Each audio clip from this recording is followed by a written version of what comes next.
आप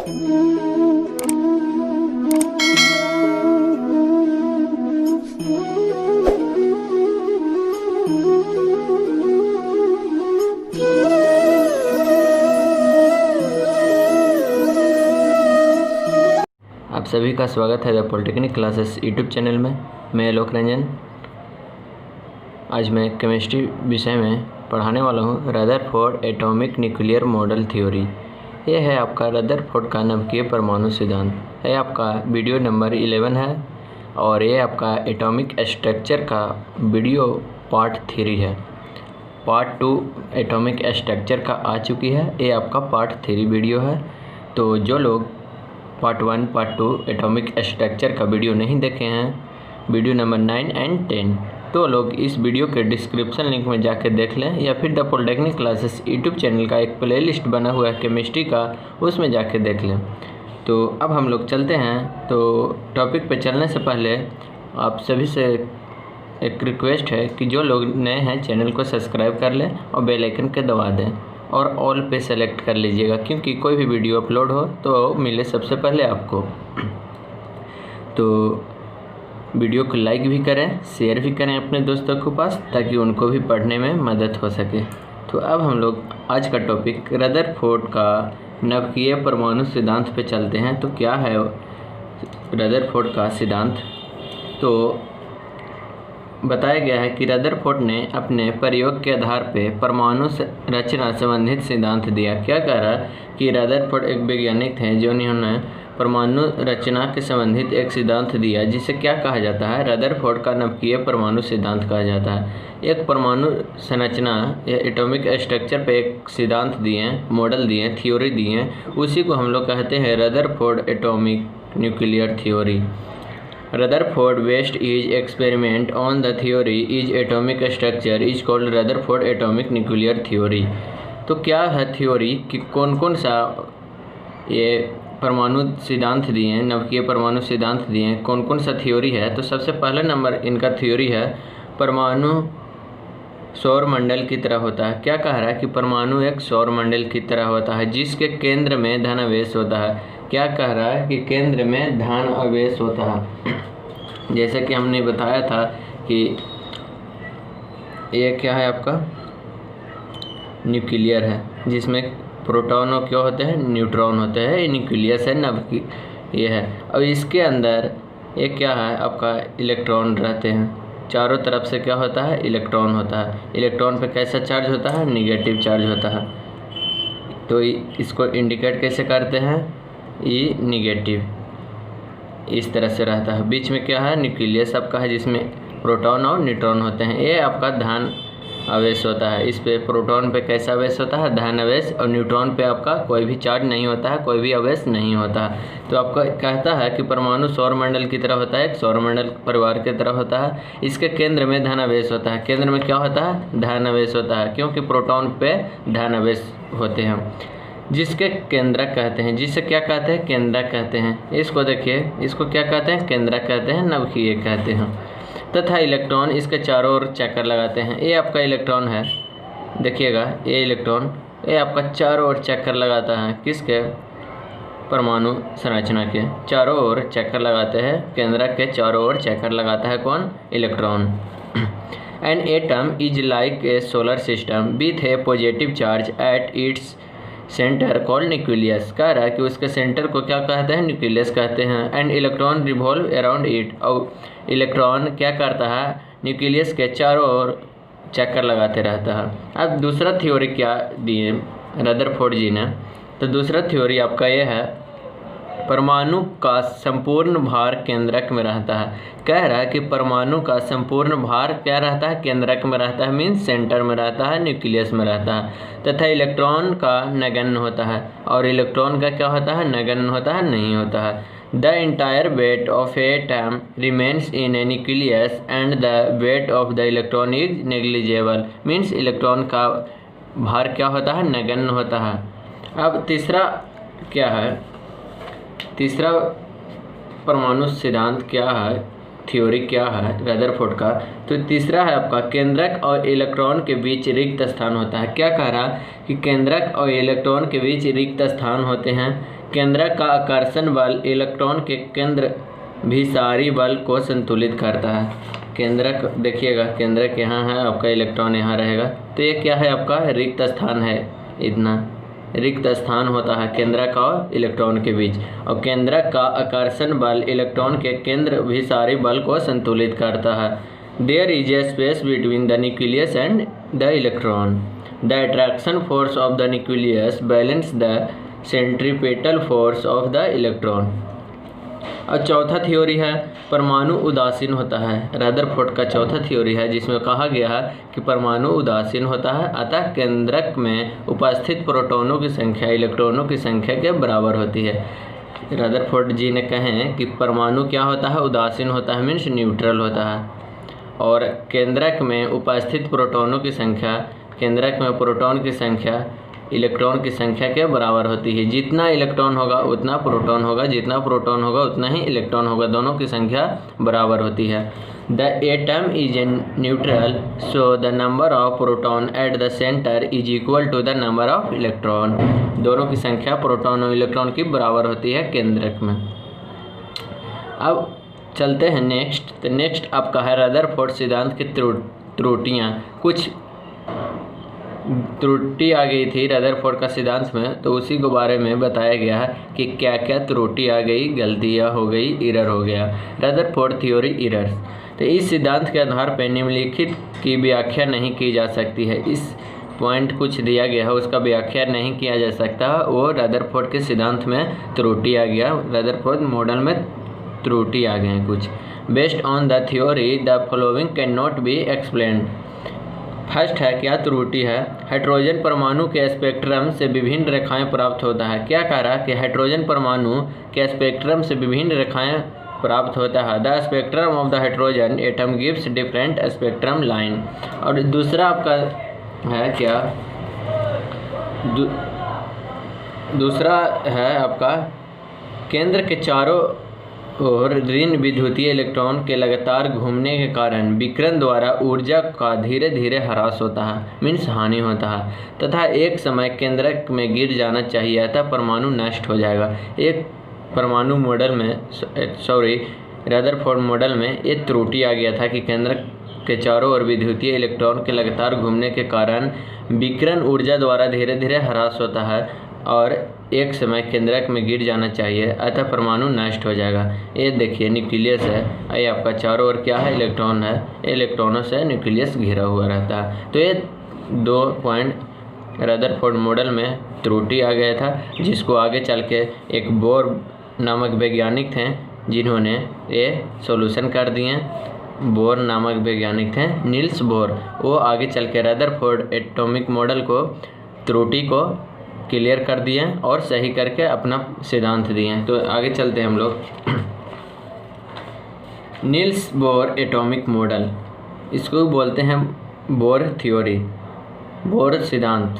तो क्या है, रदरफोर्ड के त्रुटि को दूर करने के लिए बोर ने निम्नलिखित सिद्धांत का प्रतिपादन किया। निम्नलिखित थ्योरी दिए, कौन सी दिए, नील्स बोर ने दिए और रदरफोर्ड के त्रुटि को दूर कर दी।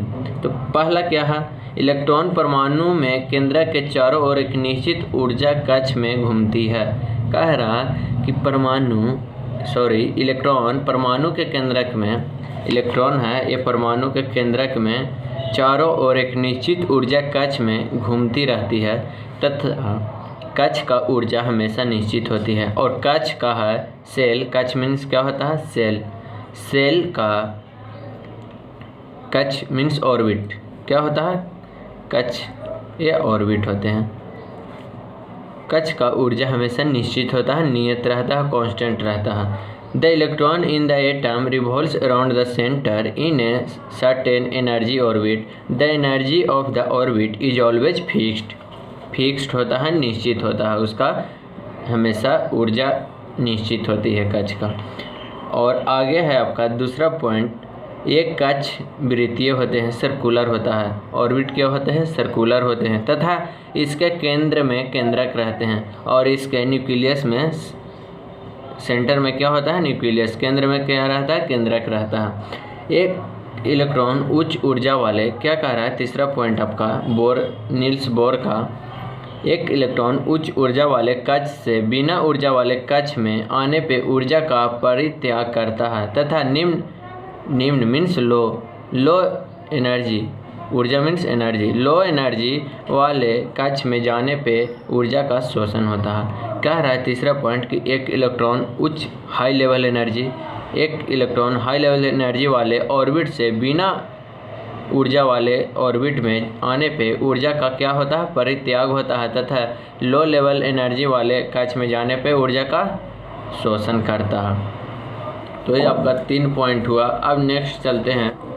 नेक्स्ट है आपका रदरफोर्ड मॉडल में उपस्थित त्रुटियां के समाधान के लिए परमाणु संबंधी सिद्धांत जानकारियां की स्पष्ट व्याख्या हेतु मैक्स प्लैंक, क्या है इंग्लिश में, मैक्स प्लैंक के क्वांटम सिद्धांत की सहायता से नील्स बोर ने जिस सिद्धांत की विवेचना की उसे बोर का परमाणु मॉडल के नाम से जाना जाता है। और बोर का परमाणु मॉडल के नाम से जाना जाता है और बोर का परमाणु मॉडल में कुछ थ्योरी है वो हम लोग देखेंगे। Explaining Niels Bohr theory with the help of Max Planck quantum theory for the elucidation of the atomic theory information for the solution of presence error in the Rutherford model that it is known as Bohr atomic theory. Rutherford का जो model था उसको त्रुटि को दूर कर दिए और क्या अपना मॉडल का नाम दिया, बोर एटॉमिक मॉडल नाम दिए नील्स बोर ने। तो पहला इनका थ्योरी है नाभिक के चारों ओर इलेक्ट्रॉन निश्चित कक्षाओं में ही चक्कर लगाते हैं। क्या कह रहा है कि एक नाभिक के चारों ओर इलेक्ट्रॉन निश्चित कक्षाओं में ही चक्कर लगाते हैं, ये कह रहा है नील्स बोर ने, जिसे बोर ने स्थिर कक्ष कहा है। जिसे बोर क्या कहते हैं, स्थिर कक्ष बोलते हैं, कांस्टेंट ऑर्बिट बोलते हैं। इन कक्षाओं में चक्कर लगाने वाले इलेक्ट्रॉन के साथ ऊर्जा निश्चित मात्रा में उपस्थित होती है। क्या कह रहा है कि इन ऑर्बिट में चक्कर लगाते हैं तो इलेक्ट्रॉन के साथ ऊर्जा एक निश्चित मात्रा में उपस्थित होता है। इन्हीं कारणों से इसका नामकरण ऊर्जा स्तर कहा गया, क्या, एनर्जी लेवल कहा गया। इन्हीं कारणों से इसका नाम क्या हो गया, energy level. Electron revolves around the nucleus in the fixed orbit, which Bohr called a stationary orbit.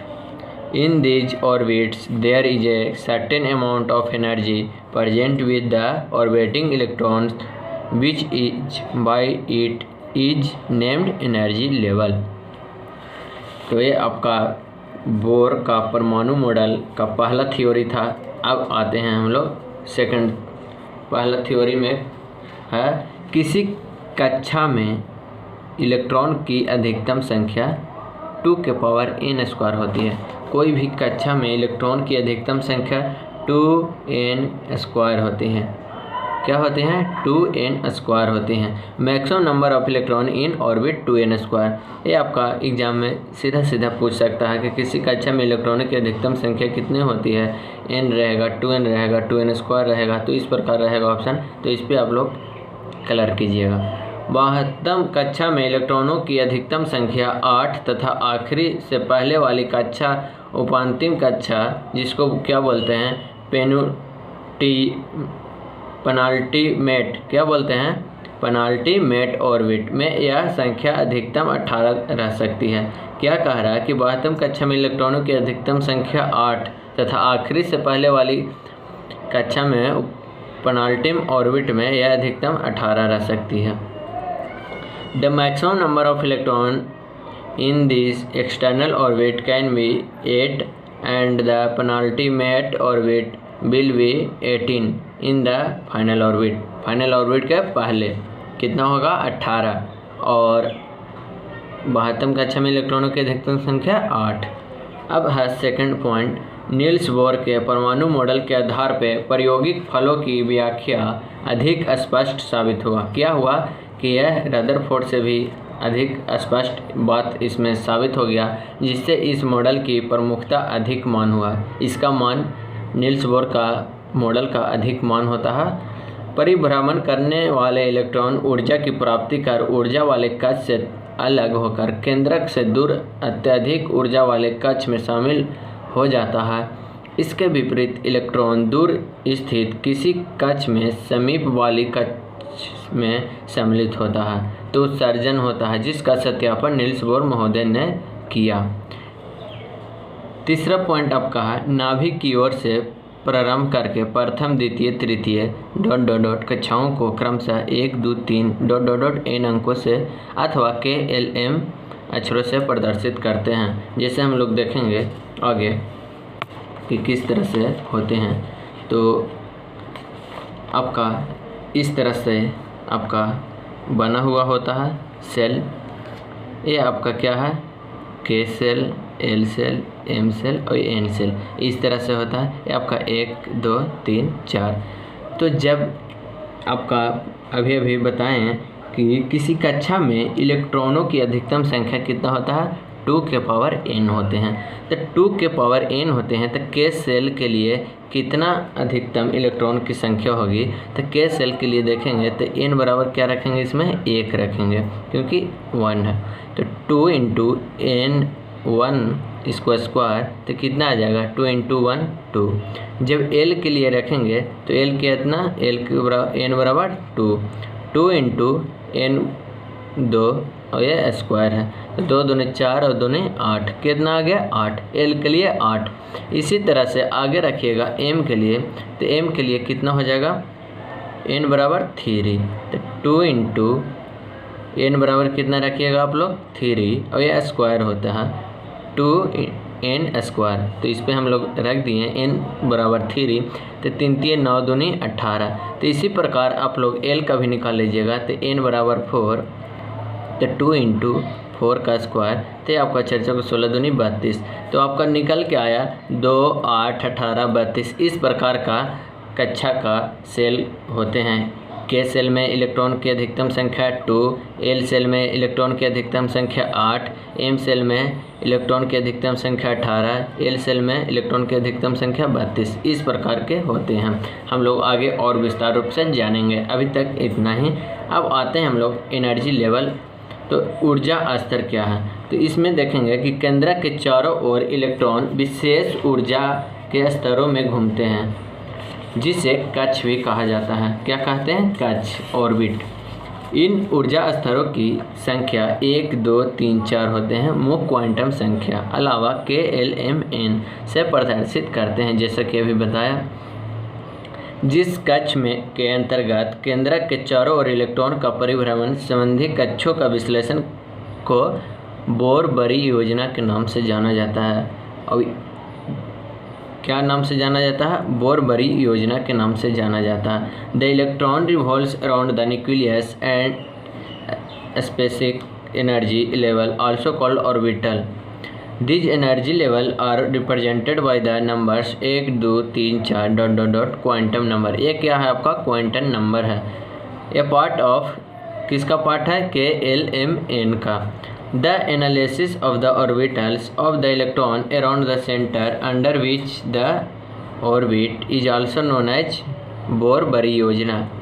इस योजना को क्या बोलते हैं, इस परिभ्रमण संबंधित कक्षों का विश्लेषण को क्या बोलते हैं, बोर-बरी योजना बोलते हैं। इन ऑर्बिट में से किसी भी ऑर्बिट में इलेक्ट्रॉनों की संख्या 2 के पावर n हो सकती है। क्या कह रहा कि इन ऑर्बिट में से किसी भी ऑर्बिट में इलेक्ट्रॉनों की संख्या 2 के पावर कितना होता है, 2n स्क्वायर हो सकती है। क्या, 2n स्क्वायर हो सकती है, जहाँ n आपका क्या है, ऑर्बिट संख्या है, क्वांटम संख्या है। The number of electron is any of these orbit can be 2n square where n is a orbit number. क्या है, ऑर्बिट नंबर है। अब नेक्स्ट चलते हैं हम लोग।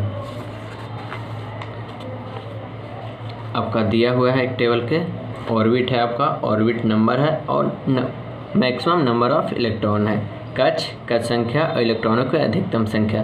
तो K में देखिएगा, K में ऑर्बिट नंबर कितना होते हैं, 1। तो जब n बराबर 1 रखेंगे आपका फार्मूला कितना होता है, 2n स्क्वायर। तो जब n बराबर 1 रखिएगा तो आपको कितना आएगा, 2 इंटू 1 के स्क्वायर, तो 2। L कक्ष में, L ऑर्बिट में ऑर्बिट नंबर कितना हो जाएगा, 2। तो जब 2 इंटू 2 के पावर 2 कीजिएगा तो कितना होगा 8। इसी प्रकार एम में ऑर्बिट नंबर 3 2 इंटू 3 का स्क्वायर 18। एन में ऑर्बिट संख्या कितना हो गया 4, तो 2 इंटू 4 का स्क्वायर कितना आ जाएगा 32। तो इस प्रकार होता है के सेल में इलेक्ट्रॉनों की अधिकतम संख्या 2, एल सेल में इलेक्ट्रॉनों की अधिकतम संख्या 8, एम सेल में इलेक्ट्रॉनों की अधिकतम संख्या 18, एन सेल में इलेक्ट्रॉनों की अधिकतम संख्या 32। तो आपको सीधा सीधा प्रश्न ऐसे भी घुमा के पूछ देता है कि एल सेल में इलेक्ट्रॉनों की अधिकतम संख्या कितनी होती है, तो आपको ऑप्शन में रहेगा 2, 8, 18, 32, तो आपको 8 पे कलर करना होगा। एम सेल में इलेक्ट्रॉनों की अधिकतम कितनी संख्या हो सकती है, तो ये आपका ऑप्शन में रहेगा, तो आप 18 पे कलर कीजिएगा। तो सबसे पहले आपको ए वाला जानना होगा, क्या 2n स्क्वायर इलेक्ट्रॉनों की अधिकतम संख्या बराबर कितना होता है 2n स्क्वायर होता है। अब आगे हम लोग देखते हैं कि SPDF क्या है। तो SPDF ये है आपका उप सेल है, क्या है उप कोश है। तो SPDF के पदों में किसी भी तत्व में इलेक्ट्रॉन की वितरण आपका दिया गया है। Distribution of electrons in any element in term of SPDF notation. S orbit में इलेक्ट्रॉनों की अधिकतम संख्या आपका SPDF एक उपकोश होता है और उसी को इलेक्ट्रॉनों को उसमें अधिकतम संख्या दिया रहता है 2, और P में आपका 6 होते हैं और D में आपका 10 होते हैं और F में 14। तो इसको याद रखना है आपको कि S ऑर्बिट में इलेक्ट्रॉनों की अधिकतम संख्या 2, P ऑर्बिट में इलेक्ट्रॉनों की अधिकतम संख्या 6, D ऑर्बिट में इलेक्ट्रॉनों की अधिकतम संख्या 10 और F ऑर्बिट में इलेक्ट्रॉनों की अधिकतम संख्या 14। आगे हम लोग बताएंगे अफवाह प्रिंसिपल में किस प्रकार इसका यूज होता है। तो अब हम लोग चलते हैं कक्षकों में इलेक्ट्रॉन के भरने में प्रयुक्त नियम, rules use to fill electron in orbit. पहला है पॉली का अपवर्जन सिद्धांत, पॉली एक्सक्लूशन प्रिंसिपल। इस नियम के अनुसार एक कक्षक में अधिकतम 2 इलेक्ट्रॉन हो सकते हैं। पॉली के नियम के अनुसार कक्षक में अधिकतम 2 इलेक्ट्रॉन हो सकता है, लेकिन चक्रण दिशा एक दूसरे के विपरीत होना चाहिए। जब अराउंडिंग क्या होना चाहिए, एक दूसरे के विपरीत होना चाहिए। According to this theory an orbital can have maximum number of 2 electron but there rotation direction must be opposite to each other. एक दोनों के दूसरे को अपोजिट होना चाहिए। दूसरा है हुंड का नियम, हुंड्स रूल। इस नियम के अनुसार किसी भी उपकोश क्या होता है, सबसेल होता है, में इलेक्ट्रॉनों का युग्मन केवल उस समय प्रारंभ होता है जब प्रत्येक कक्षक में पहले एक दूसरे इलेक्ट्रॉन आ जाए। According to this rule the coupling of electron in any subshell wing only when each orbit first encounters each other electron. ये आपका पॉली का सिद्धांत और हुंड का नियम था। अब आते हैं हम लोग अफवाह का नियम। ये आपका ज़्यादा VVI है, ज़्यादा इम्पोर्टेंट है। तो अफवाह का नियम क्या है, अफवाह प्रिंसिपल। इस नियम से परमाणु में प्रवेश पाने वाले इलेक्ट्रॉन द्वारा ग्रहण की जाने वाली ऊर्जा के स्तर का निर्धारण होता है। इस नियम के अनुसार इलेक्ट्रॉन उपकोशों के से ऊर्जा स्तर में निम्न क्रम में प्रवेश पाते हैं। क्या है, this rule is determined the level of energy received by the electron entering the atom. According to this rule electron enter the energy level of the subshell in the following order. किस order में होते हैं, तो आपका इस order में होते हैं। तो आपका ऑर्डर पूछ देते हैं, इतना तक ऑर्डर दिया रहेगा आपका किसी भी बीच का, तो आपको ऑर्डर सही ढंग से ऑप्शन में जो रहेगा उस पर आप लोग टिक आउट कीजिएगा। तो ऑर्डर लगाने के लिए आप लोग का बहुत ही सिंपल तरीका से मैं बताता हूँ। सबसे पहले 1s लिखिएगा, उसके बाद 2s लिखिएगा और 2p लिखिएगा, एक के बाद 2, फिर 3s, 3p, 3d। एक पहला में 1, दूसरा में 2 और तीसरा में 3, चौथा में 4, 4s, 4p, 4d और 4f, इस तरह से। फिर 4 के बाद 3, 2, 1, 5s, 5p, 5d। Next 6x, 6p और नीचे 7s। किस तरह से आया देखिए, 1 2 3 4 3 2 1। अब देखिए कि किस तरह से इसका ऑर्डर होता है तो फर्स्ट इसको इस तरह से कर लीजिएगा कि इस तरह से तीर का निशान से काट दीजिएगा। इसको समझने का बहुत ही सिंपल तरीका है। अब देखिए 1s के बाद क्या आएगा आपका 2s। अब इसके बाद क्या आएगा 2p, उसके बाद 3s, 2p उसके बाद 3s ख़त्म हो गया। अब आएगा क्या 3p और उसके बाद 4s। अब आएगा आपका क्या 3d, उसके बाद 4p, उसके बाद 5s, उसके बाद 4d, उसके बाद 5p, उसके बाद 6s, उसके बाद 4f, उसके बाद 4f हो गया 5d, उसके बाद 6p, उसके बाद 7s। इस तरह से ऑर्डर लिखा जाता है। तो आप लोग इसको एकदम भूलिएगा नहीं, क्योंकि इसी पे आपका सारा प्रश्न होते हैं। और s क्या होता है 2 होते हैं। s बराबर क्या होते हैं 2, और p बराबर आपका 6, और d बराबर कितना होता है 10, और f बराबर कितना होता है 14। तो जब किसी भी तत्व का निकालने के लिए बोले, जैसे सोडियम का कितना होता है 11 होता है परमाणु संख्या, तो जब 11 लिखने के रहे तो 2 8 1 इस तरह से होता है। 11 हो गया 2 8 1, पहला कक्षा में 2 सेल, दूसरा में 8 और तीसरा में कितना बचा तो 1 बचा, तो 1 हो जाएगा। तो इसको किस तरह से लिखिएगा अफवाह नियम में, तो 1s² 2s² हो गया। अब आता है 2p, तो कितना घट रहा है 2 2 4 हो गया 4, और ये कितना p का वैल्यू होता है 6, तो 6 4 10। अब नेक्स्ट आता है 3s 2 लिखिएगा तो ये आपका 12 हो जाएगा। इसीलिए 2 नहीं लिखते हैं, एक कम लिख सकते हैं चलेगा, लेकिन ज़्यादा नहीं चलेगा। 3s क्यों नहीं कर सकते हैं, उससे कम लिखिएगा चलेगा, ज़्यादा नहीं चलेगा।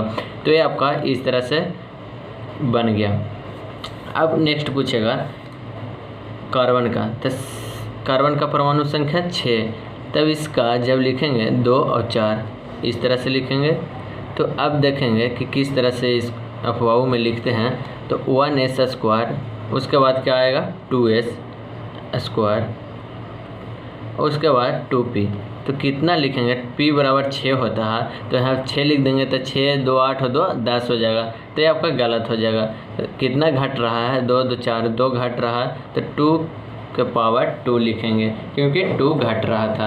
अब नेक्स्ट आता है एल्युमिनियम, तो एल्युमिनियम के 13 होते हैं 2 8 3। तो इसको किस तरह से लिखेंगे 2s² 2p 6, 6 4 10 हो गया, 3 घट रहा है, तो ये आपका p के बाद क्या होता है 3s, तो 2 लिखेगा, उसके बाद 3p 1 लिखेगा। इस तरह से लिखा जाता है, ये नहीं कि आपको यहाँ पे 3 लिख दीजिएगा, तो ये आपका गलत हो जाएगा। आगे हम बताते हैं इसी का क्लोरीन का कितना होता है 17, तो 17 के 2 8 7 लिखेंगे। तो किस प्रकार लिखेंगे 1s², फिर उसके बाद 2s²। आप लोग को याद रखना होगा, नहीं तो यहाँ पे लिख लीजिएगा इस तरह से 3s 3p 3d 4s 4p 4d 4f 5s 5p 5d 6s 6p 7s। इस तरह से काट लीजिएगा आप लोग। तो 1s, उसके बाद 2s, उसके बाद 2p 6, उसके बाद 3s, उसके बाद 3p। तो कितना हो जाएगा 2 और 2 4 और 6 10, 10 और 2 12, 12 और 6 18। तो ये आपका 18 हो गया, मीन्स 1 ज़्यादा हो गया। तो क्या करना है कि p कम कर देना है, ज़्यादा नहीं लिख सकते हैं, कम लिख सकते हैं, मैं बार बार बता रहा हूँ। तो इस प्रकार आप लोग का होता है। जो लोग नहीं समझ रहे हैं वो कमेंट करें, ताकि मैं उनके लिए अलग से एक वीडियो बना दूँ। तो जो लोग समझ रहे हैं वो भी कमेंट करें कि मैं समझ रहा हूँ, मैंने समझ लिया है। तो आप लोग पढ़े भी होंगे केमिस्ट्री में। इसी प्रकार आप लोग का दिया गया है, देख लीजिए s बराबर 2, p बराबर 6, d बराबर 10, f बराबर 14। तो इस प्रकार आपका एग्जाम्पल दिया हुआ है। तो आपका पार्ट 3 वीडियो यहाँ तक कंप्लीट हुए। अब नेक्स्ट वीडियो में हम लोग उस पे एटॉमिक स्ट्रक्चर पे आधारित प्रश्न लेके आऊँगा कि कौन सा प्रश्न बिहार पॉलिटेक्निक एंट्रेंस एग्ज़ाम में पूछा जाता है। और पूछे गए हैं, और मैं उसके पहले कुछ थोड़ा सा पॉइंट बताने वाला हूँ। VVI पॉइंट है, तो आप लोग वीडियो को देखना नहीं भूलें। वीडियो ज़्यादा से ज़्यादा शेयर करें। कोई भी वीडियो अपलोड हो जल्दी देखें ताकि समझ में आए। 1 से 2 बार वीडियो ज़रूर देखें। तो आज का वीडियो इतना ही। आप लोग देखते रहिए the polytechnic classes YouTube channel को। Thank you, bye bye.